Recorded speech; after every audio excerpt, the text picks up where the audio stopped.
শহীদ president Ziaur Rahman সারা বাংলাদেশ থেকে বিভিন্নভাবে তিনি খুঁজে এক জায়গায় করেছিলেন। একসময় তিনি বললেন যে আমরা তো রাষ্ট্র ক্ষমতায় আসতে চাইনি, আমাদের আসতে বাধ্য করা হয়েছে। খুবই সিম্পল লাইফ। প্রেসিডেন্টের বাসায় এগুলো খাওয়ার হয়। কালকে তো শোল মাছের ভাত খেলাম, আজকে কি দেয়?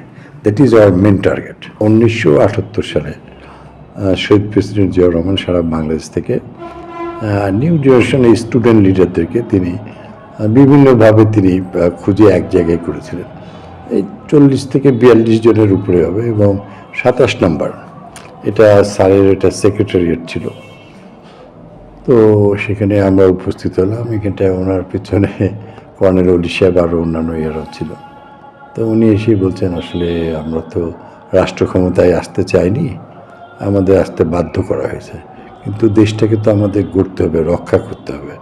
ভবিষ্যতে যারা নেতৃত্ব দিবে, ছাত্র যারা, তাদেরকে তো এখানে আসতে হবে। তার জন্য তিনি আমাদেরকে ছাত্রদলে অংশগ্রহণ করার জন্য, জাগো ছাত্রদলে অংশগ্রহণ করার জন্য উনি অনুরোধ করেছিলেন।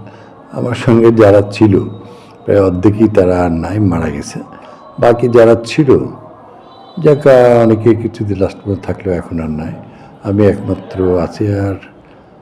আর আমার এখানে তো উনি আমাদের এই কথা বলার পর অনেক সময় ওখানে আলোচনা হলো ওনার ওই 27 নম্বরের সেক্রেটারিটা।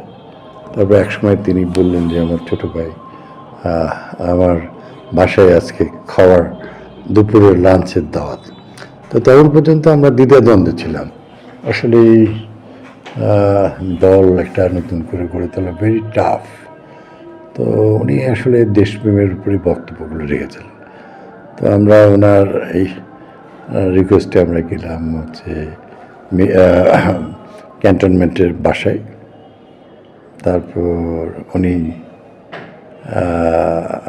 আগে অজু করে নামাজ পড়লেন, আমাদের মধ্যে কেউ কেউ পড়লো। তারপর আমরা সবাই, খুবই সিম্পল লাইফ, মানে বিশ্বাসই করা যাবে না যে কাঠ তার সঙ্গে বেতেরিয়া দিয়ে একটা টেবিল, ডাইনিং টেবিল, ওখানটায় আমরা বসে।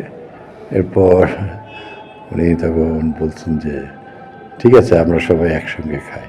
এর আগে দেশের এবং ভবিষ্যতের এবং নেতৃত্ব দেওয়া সব কিছু নিয়ে অনেক আলোচনা হয় 27 নম্বরে এবং সেখানে। তো উনি খুবই সময় মেনে চলতেন একদম। মানে জহরের নামাজের আগে আজান চলা অবস্থায় উনি এসে বাসায় উনি বা অজু করে নামাজ পড়ে তারপর উনি খাওয়ার টেবিলে আসতেন। তো আমরা বসে আছি যে প্রেসিডেন্টের বাসায়, তখন কী যেন বাবুর্চির খুব নাম ছিল, খুবই নাম, ওনার বিরিয়ানির খুব নাম। আমরা ভাবছি যে ওই বিরিয়ানি বোধহয় আজ খাওয়া হবে।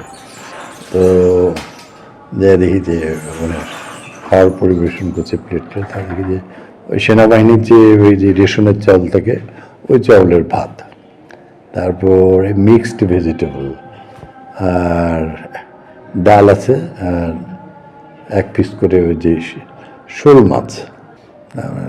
না, এটা অভিনয় করলো। প্রেসিডেন্টের বাসায় এগুলো খাওয়ার হয়? তো কালকে আবার 12:30টার মধ্যে আমরা গেটে গেছি। খুবই সিম্পলি 2-3টা পুলিশ আর 1-2জন আর্মি থাকতো। উনি আবার ওই টাইমলি আবার গাড়ি নিয়ে চলে আসতেন। তারপর স্যার আসসালামু আলাইকুম করছে, তাকাইছে। তো বলে কি, my dear young brother, what problem? Sir কালকে তো অনেক আলোচনায় হলো, কিছু কিছু ছিল না স্যার। বিশেষ করে এই যে নর্থ জোনে পাওয়ার হচ্ছে শর্টেজ, বিদ্যুৎ নাই এবং গ্যাসও নেই। ঠিক আছে, এইসব খুলে দেওয়া। বসলাম, তাহলে এই কথা বললাম না, আমাদের অনেক সিংড়ায় গ্যাস আছে, তারপর হচ্ছে গাইবান্ধা, লালমনিরহাট, নীলফামারী, ঠাকুরগাঁও, পঞ্চগড়, বর্ডার বেল্ট, এখানে প্রচুর গ্যাস আছে, পেট্রোলও আছে। কিন্তু মুজিব ইন্দিরা টিটি, তাতে বর্ডার থেকে 30 কিলোমিটারের মধ্যে আমরা কোনো কূপ খনন করতে পারবো না। তো সেই জন্য আমাদের দেশের সার্বভৌমত্ব রক্ষা এবং দেশের সম্পদ জনগণের ব্যবহার করার জন্য আমাদের হচ্ছে আমাদেরকে ইন্ডিয়ার ইস্টার্ন কমান্ড, ইন্ডিয়ার পূর্ব কমান্ডের যে পরিমাণ শক্তি, সামরিক, আর্টিলারি, নেভি এবং এয়ার, এর সমপর্যায়ের শক্তি অর্জন করতে হবে। এবং বাংলাদেশ এর ছেলেরা হাজার হাজার বছরের ইতিহাসে কোনো যুদ্ধে পরাজিতও হয়নি, কারো কাছে মাথা উন্নত করেনি। This is our background history. We have royal Bengal tiger, all people like royal Bengal tiger. তো আমাদের এটা অর্জন করে তারপর আমাদের সম্পদ তুলতে হবে। আরেকটা কথা বলেছিলেন যে যমুনা নদীর কোনো একটা ডুবো চর আছে, সেটা কখনো ভেসে ওঠে, কখনো ডুবে থাকে। তো এটা ইন্ডিয়ার সহ সামরিক বড় বড় শক্তিধর দেশগুলোর, তাদের সবার নজর এখানটায় আছে। এখানে প্রচুর ইউরেনিয়াম আছে, এটা পৃথিবীর সবচেয়ে দামি খনিজ পদার্থ। তো এটা আমাদের কন্ট্রোলে নিয়ে তুলতে হবে। জয়পুরহাট, তারপর দিনাজপুরটা, বহু জায়গায় প্রচুর কোলের নিচে হচ্ছে ব্ল্যাক স্টোন, তার নিচে ডায়মন্ড অথবা গোল্ড, সব কিছুই আছে। এটা অতীতে খনিজিয়ারা যারা খুব খনন করেছিল তারাই বলে গেছে। সেই জন্য অনেক প্রকল্প নিয়েও দুর্বল চিত্তের সরকাররা এবং তৎকালীন পাকিস্তানি আধিপত্যবাদ শক্তিরা বাংলাদেশের অঞ্চলের অনেক প্রজেক্ট তারা নেয়নি। তো সেগুলোকে আমাদের ব্যবস্থা করতে হবে। তো যাই হোক, তারপর আমাদের মূল উদ্দেশ্য ছিল কালকে তো শোল মাছের ভাত খেলাম, আজকে কি দেয়, that is our main target. এটাই আমরা দেখতে চাই। তো আমরা তারপর উনি নামাজ তো পড়লেন, পড়ে এসে ওই টেবিলে বসলেন। উনি এখানটায়, আমি এখানে, আরও অন্যান্য নেতৃবৃন্দ আছে। আগের দিনে 40-42 ছিল, পরের দিনে প্রায় বোধহয় 23-24 জন ছিল।